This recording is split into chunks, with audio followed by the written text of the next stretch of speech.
Olá, meus irmãos, Deus os abençoe, em nome de nosso Senhor Jesus Cristo. Estamos aqui para trabalhar juntos, eu e você, por esta causa preciosa.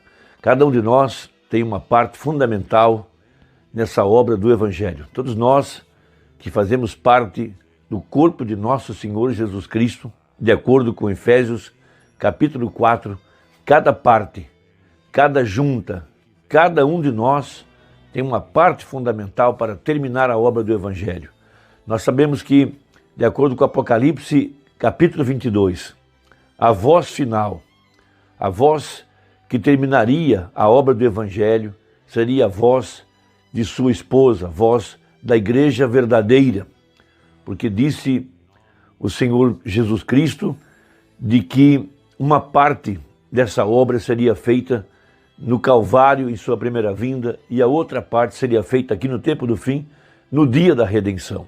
Por isso Deus tem levantado uma verdadeira igreja para estar de pé nesse tempo final, para poder tomar as verdades da palavra, porque a Bíblia fala que eles, ou seja, os crentes do passado, não poderão ressuscitar sem a igreja que estivesse de pé aqui na sétima vigília, no tempo do fim.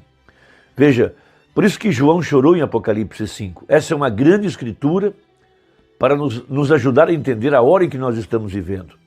João, quando ele entrou à eternidade, em Apocalipse 4, ele viu um livro selado com 7 selos.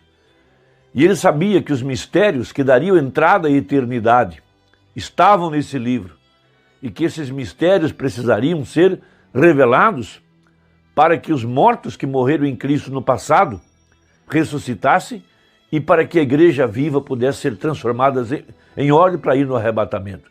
Então ele entra em desespero. Por isso que a verdadeira igreja tem que entrar nessa condição, desse despertamento, como João foi despertado. Tem que ter a consciência de que o livro precisava ser aberto, de que esses misteriosos trovões deveriam ser abertos. Veja, para que o mistério que pudesse dar lugar ou dar entrada à eternidade fosse revelado ao homem, aqui na sétima era, a exemplo de Enoque no passado, veja, o sétimo depois de Adão, a ele lhe foi revelado como voltar à eternidade.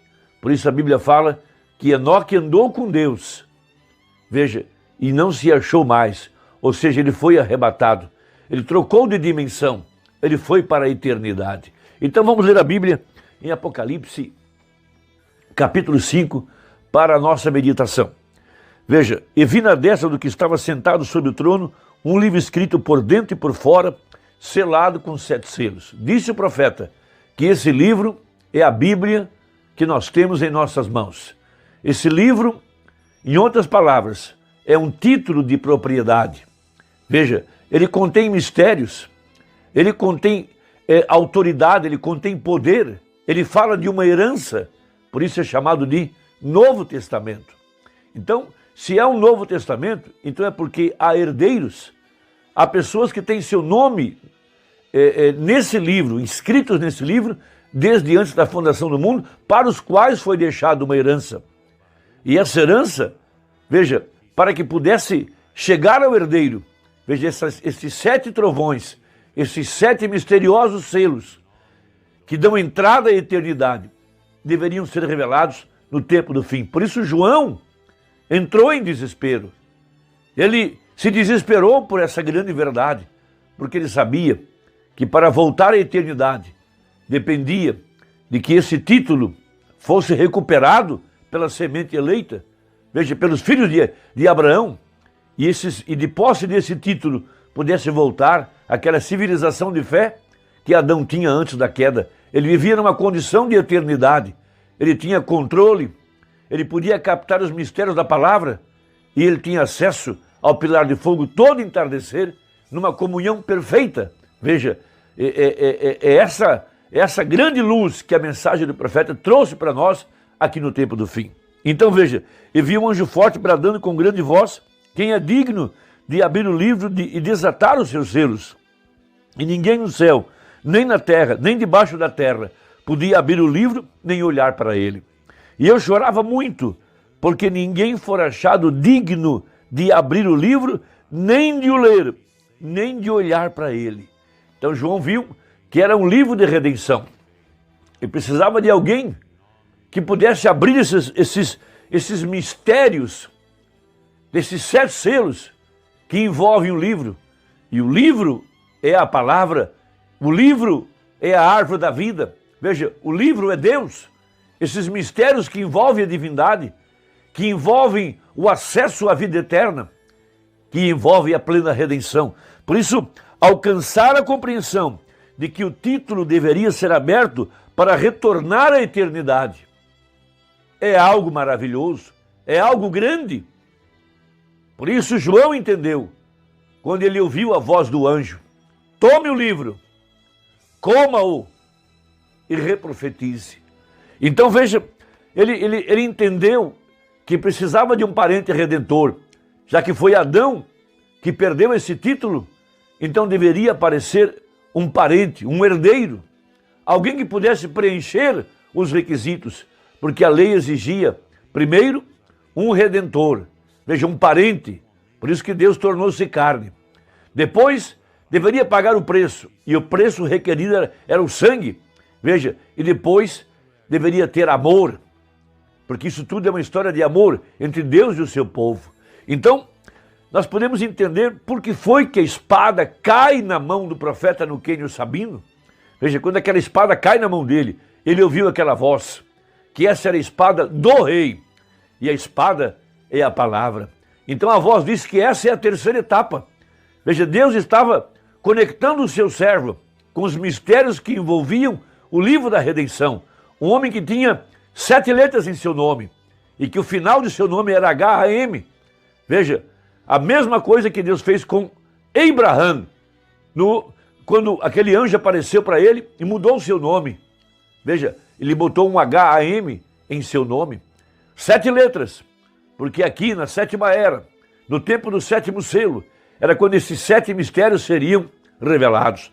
Por isso Deus estava conectando o profeta com os mistérios que estavam escondidos dentro da palavra e que diziam a sua própria vida, pois a vida do 7º anjo, veja, estava conectado com o nome que seria revelado aqui no tempo do fim, nos trovões, e o nome é a interpretação correta da palavra, e a palavra seria interpretada não apenas no papel, mas também na vida do 7º anjo. Por isso que ele estava andando nessa senda estreita, nesse caminho apertado. Deus lhe mostrou aqueles 7 picos, mostrou a primeira etapa, a segunda etapa, a terceira etapa.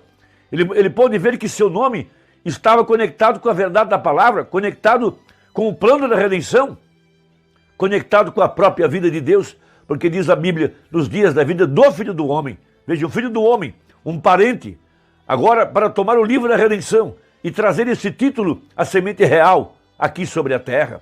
Oh, irmão, tinha que aparecer alguém que pudesse ter a compreensão de que o mistério deveria ser revelado.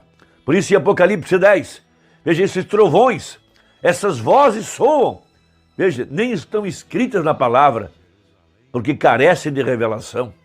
Por isso o verdadeiro eleito é despertado para essa grande verdade. Esse que é chamado para entrar agora à vida eterna, ele é despertado para essa grande revelação, o que despertou João. Veja, o motivo pelo qual ele chorou, ele compreendeu que para poder voltar à eternidade, ele compreendeu para que os mortos, os crentes de todas as eras ressuscitassem, deveria aparecer um parente redentor para tomar esse livro e desatar esses selos. E quando esses selos fossem abertos, as 7 vozes misteriosas, as 7 vozes do sangue, porque disse Paulo, o sangue fala. Por isso o sumo sacerdote, ele entrava além do véu de peles de animais para colocar essas 7 gotas de sangue lá sobre o propiciatório. Porque o sangue fora da porta nada valia. No segundo átrio nada valia, porque o lugar da ira estava além do véu. Era lá onde descia a glória da Shekinah e era lá onde o sangue deveria ser aplicado. Por isso essas 7 vozes do sangue que estão além do véu falam coisas mais excelentes que estão escondidas, essas 7 vozes, dando entrada à verdadeira igreja. Veja, a eternidade. Por isso esse livro precisava ser revelado nos dias da voz do sétimo anjo. Então a espada cai na mão do profeta. E a voz disse, essa é a terceira etapa. E a terceira etapa, veja, está em 3 partes, como tudo é aperfeiçoado em 3 partes. A primeira parte foi o que a gente chama de abertura da palavra, a revelação, a entrada além do véu, a entrada onde está a glória da Shekinah, para que o eleito pudesse ver a face de Deus e não morrer, ver a face de Deus e ser transformado, como Jacó, lá no vale de Jaboque. Veja, ele pelejou em Peniel, até que ele viu a face de Deus. E quando ele viu a face de Deus, foi quando ele foi transformado. Foi quando sua vida foi mudada. Foi quando ele alcançou misericórdia. Quando ele alcançou misericórdia, o coração do seu irmão, que vinha para matá-lo no dia seguinte, cheio de ódio, cheio de vingança.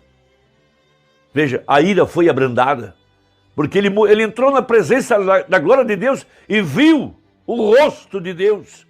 E sua vida foi mudada, seu nome foi mudado. Por isso a verdadeira igreja, em 63, veja, através da revelação da palavra, pôde contemplar a face de Deus. Esses misteriosos 7 trovões, essas 7 vozes, formando a cabeça de Jesus Cristo, com a peruca branca. Veja, ali estava agora, o mesmo ontem, hoje e eternamente. O mesmo Deus que guiou o povo no deserto, o mesmo Deus que apareceu para Saulo, esse mesmo Deus apareceu para nós. E quando você obtém a revelação do 7º selo, você viu a face de Deus e você foi transformado. Porque o novo nascimento só vem através da revelação dos 7 trovões. Por isso disse o profeta, serão necessários a revelação dessas 7 vozes, desses 7 trovões, para trazer a fé para o arrebatamento. E é aí onde a verdadeira igreja tem estado nesta hora, para ouvir essa perfeita voz falando dentro da alma, abrindo o seu entendimento. Por isso disse o profeta, vire a foto para a direita, contemple a face de Deus, seja transformado, seja mudado, receba o batismo com o Espírito Santo. Então a primeira parte da terceira etapa foi a revelação. A segunda parte foi a criação, foi o poder criativo, foi trazer os esquilos. Veja, isso estava remontando ao título que Adão havia perdido. Veja, primeira parte, os mistérios da palavra, poder captar os mistérios da palavra, ter uma comunhão perfeita com o pilar de fogo no entardecer, aonde Adão vinha no jardim do Éden e o pilar de fogo descia, e no entardecer Adão tinha acesso, sacerdote. Veja, então ali estava agora um homem recebendo o título de propriedade para poder criar, controlar a tempestade, dar vida ao peixinho. Veja, rei, profeta e sacerdote. Veja, e a última parte da terceira etapa é a pregação aos perdidos. Veja, Jesus Cristo desceu ao interior, veja, lá onde estavam as almas em prisão, do tempo de Noé, para pregar a verdade da palavra, para mostrar que Noé tinha dentro dele o mistério do Filho do Homem. Veja, e aqui no tempo do fim, o mesmo Deus, o mesmo Jesus, ele é o Cristo, ele é o Espírito Santo, também tem descido aqui nos dias de Noé, na região dos perdidos, para pregar a verdade da palavra. Então, veja, Deus estava abrindo esses mistérios para trazer a verdade da palavra, trazendo à igreja essa condição de entrar além do véu, lá onde estava a glória da Shekinah, escondida, um livro que ninguém tinha acesso, ninguém podia ler e ninguém podia abrir. Veja, essa é a revelação pessoal de Jesus Cristo. Esse livro que não podia ser lido, que não podia ser visto, que não podia ser aberto, era a revelação de Deus. A revelação de Jesus Cristo, quem Ele é, como Ele vive, qual o seu caráter, qual o plano da redenção, qual o seu projeto. Veja, viver desses mistérios escondidos na palavra. Então a verdadeira igreja, ela entra nesse lugar para contemplar a face de Deus entre os querubins, veja, dando entrada à vida eterna. Então essas 7 vozes, esses 7 mistérios, para revelar quem é Deus. Veja, isso necessita do livro aberto, necessita conhecer a Deus, necessita entrar. Veja, e somente essas 7 vozes que estão dentro desse livro podem abrir esse mistério. Lembre-se, Jacó, um trapaceiro, um vigarista. Mas quando ele viu a face de Deus, ele foi mudado. Peniel, ele viu a face de Deus. O 7º selo é ver a face de Deus. Deus te abençoe. E até a próxima conversa. Se Deus nos permitir, em nome de Jesus. Amém.